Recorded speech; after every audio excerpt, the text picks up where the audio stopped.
Hi, I'm Andy Wake, Director of Boxercise Instructor Training, and I'm going to show you some tips on the pads that are going to prevent you, specifically your shoulders, getting injured. Now, if like me you spend your life holding pads, these tips are going to save you a load of trouble. You need 3 shock absorbers, not just 1 or 2. Let me show you what these shock absorbers are. The first one is here, like this.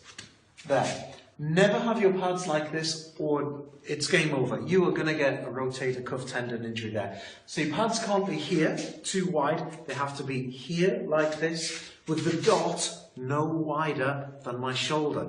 If it is wider, I'm in a compromised position. It needs to be here.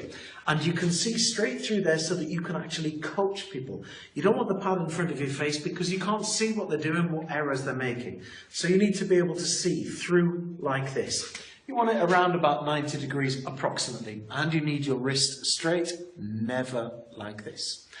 There's tip number 1. Now the second shock absorber is your legs. It's all very well holding the pads in this position, but if you have no stance when you get punched, you will go backwards and you'll cause yourself an injury.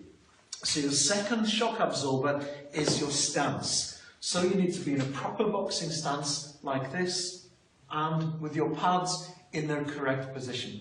Now the third shock absorber is something that nobody sees and hardly anybody knows about.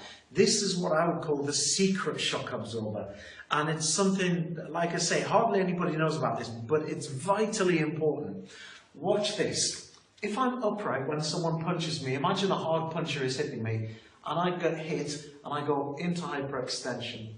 Now you can probably see there my back leg goes straight when that happens. Now when I do that, I lose my second shock absorber, my legs. So this causes us a problem. So what I need to do is I need to have a forward lean like this. Then when I get punched, I'm going to be pushed upright and not into hyperextension. You should never be moving around leaning back in hyperextension, because if you lose all of the shock absorber in your legs and your body, your shoulders are going to take the impact. And that's why a lot of boxing coaches have shot shoulders. What we need to do is we need to remember a forward lean when we're on the pads. Now this is not something you do if you're boxing. A boxer needs to have their weight in the middle, and leaning too far forward is dangerous to a boxer. They need to be in the middle. But on pads, it's different. You need to have those 3 shock absorbers. I hope you found those tips useful. Make sure you apply them straight away, especially that body lean. That's the one that everybody forgets. If you found that useful, visit www.boxercise.co.uk, find out more, and we can teach you a hell of a lot more about going on the pads, and we can prevent you getting injured. Good luck, guys.